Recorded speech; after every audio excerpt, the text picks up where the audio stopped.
rolling up Uber black Cadillac, high heel boots and a sexy body full of. 이거 곤란한데.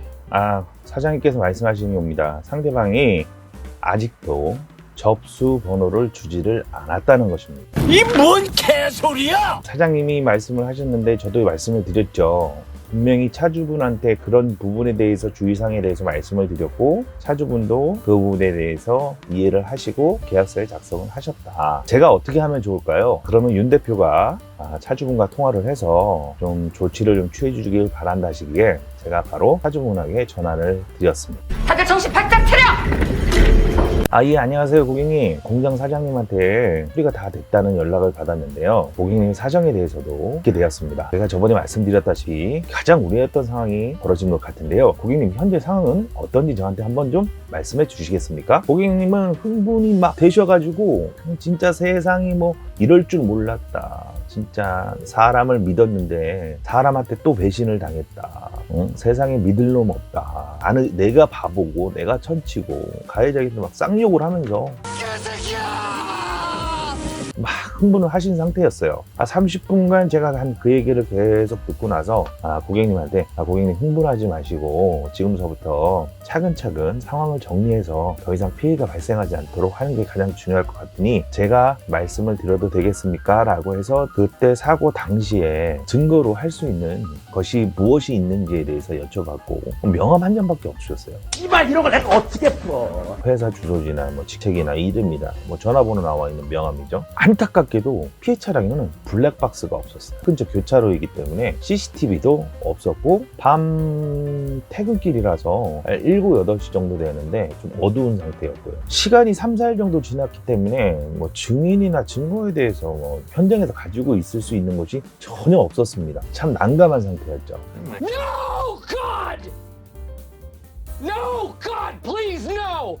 고객님한테 제가 말씀을 드렸어요. 고객님, 지금 상황이 이렇게 돼서 고객님한테 전적으로 불리한 상황이고, 지금 상대방도 이거에 대해서 어떻게 보면 고객님 사고 당시에 고객님 상황을 보고 악용하려고 하는 사례인 것 같다. 그 사람은 사고를 여러 번 경험해본 사람으로서 유경험자인 것 같습니다. 피해자분은 한숨을 길게 내셨죠. 그럼 어떻게 하면 좋습니까? 지금 증거가 없는 관계로 우선 경찰서에 정식으로 접수를 하셔야 되는데, 접수를 한다 하더라도 시간이 지나고 증거가 없기 때문에 형사건보다는 민사로 갈 상황이 높고, 민사로 가시게 되면 수리 비용과 렌트 비용, 기타 부대 비용을 모두 고객님께서 부담을 하시거나, 고객님이 자차가 만약 가입돼 있으시면 자차로 먼저 처리를 하시고 저희가 관계되는 서류를 준비를 해서 그 자차 고객님 보험사에서 구상권을 행사하는 수밖에 없을 것 같습니다. 시간이 좀 많이 걸릴 것 같네요. 피해자분의 그 전화상 목소리가 굉장히 막 떨리면서 한숨 적힌 목소리로 탄식이 길게 나오셨죠. 나 다시 돌아갈래!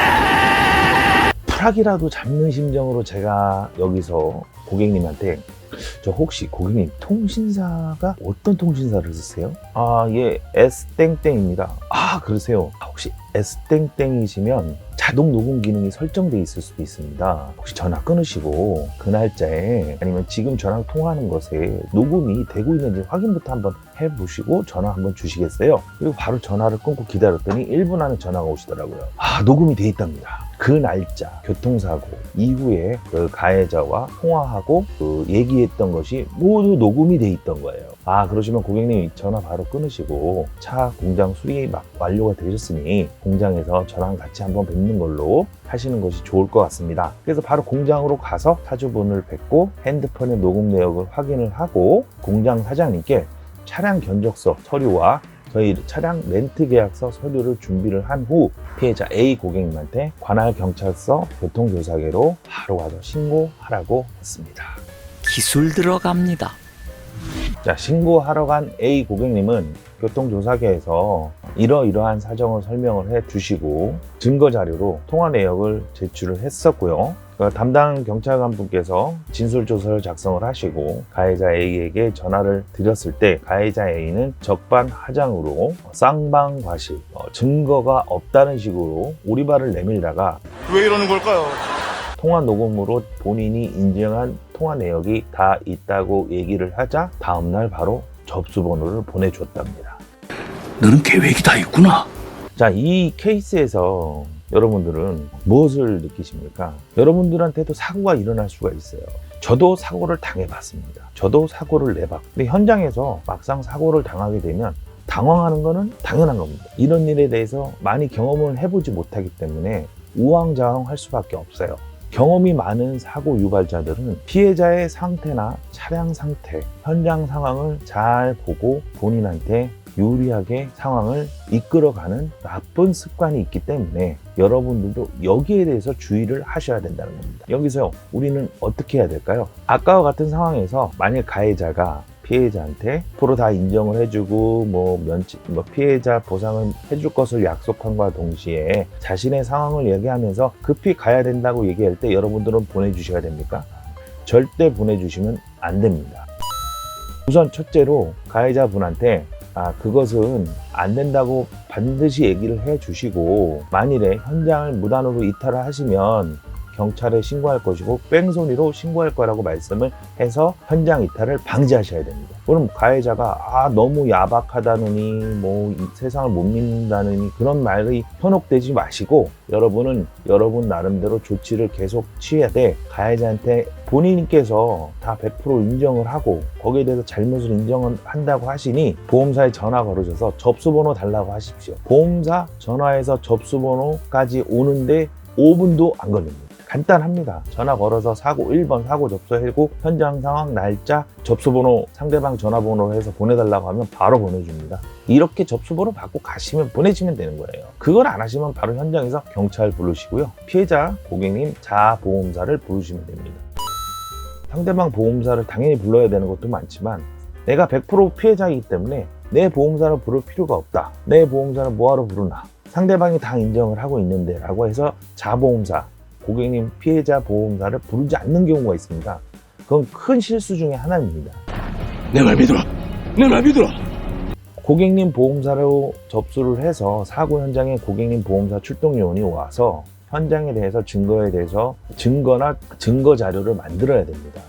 만일 상황이 어떻게 변할지 모르고 또 상대방이 다음날 가서 과실을 주장을 하거나 아니면은 쌍방을 과실을 주장을 하게 되는 어처구니 없는 상황에서 믿고 보내놨던 그 상대방에게 상처를 받기보다는 정확하게 현장에서 내 보험사를 불러서 현장의 증거를 모아서 관련된 자료로 만일에 법정 시비가 일어날 것에 대해 대비를 하시는 것이 가장 좋다는 말씀입니다.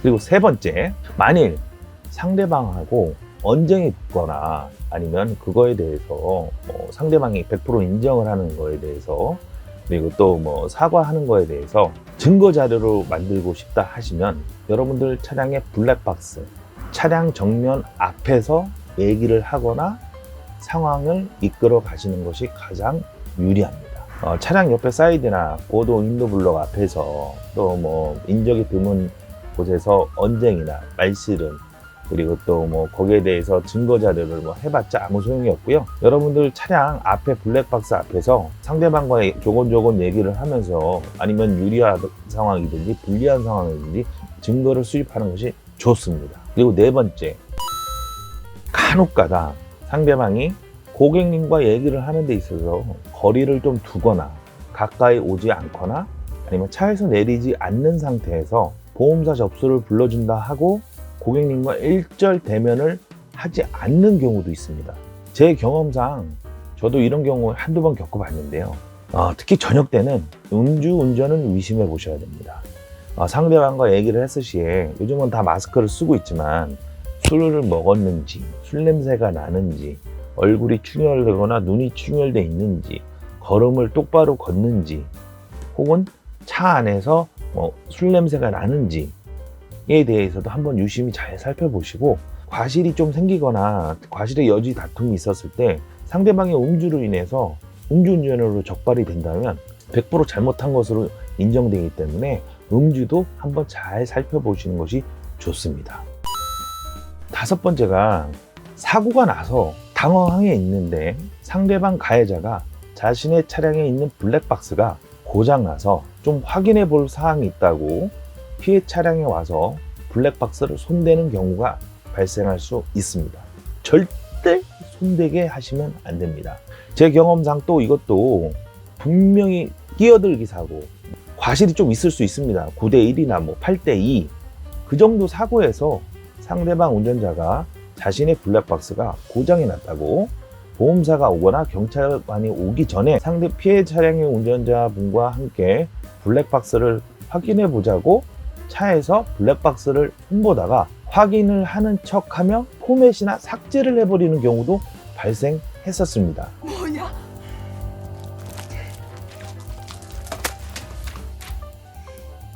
피해자분께서는 고장난 줄 알았지만 나중에 알고 보니 삭제가 된 거였죠. 아니면 초반에는 같이 확인을 했다가 나중에 삭제가 된 경우. 진짜 별별 사람이 있고 별별 상황이 다 있습니다. 여러분들, 사람을 믿는 건 가장 중요합니다. 믿고 사는 사회가 돼야 되는 건 맞아요. 그렇지만 이러한 상황에 있어서는 한 번 더 주의하고 한 번 더 경계하고 한 번 더 조심하게 살펴봄으로 인해서 빨리 현장에서 끝나고 다음날 일상의 업무로 복귀해야 되는 여러분들의 귀중한 시간이 상대방의 노련한 속임수나 수법에 의해서 물적, 인적, 정신적 피해가 계속 이어질 수 있다는 것에 대해서 여러분들 주의 환기하셔야 됩니다. 제가 이것을 꼭 얘기를 해드리고 싶었습니다. 이 친구 센스 있네. 제 이야기가 도움이 되셨다면 구독, 좋아요, 알람 꼭 부탁드립니다. 감사합니다.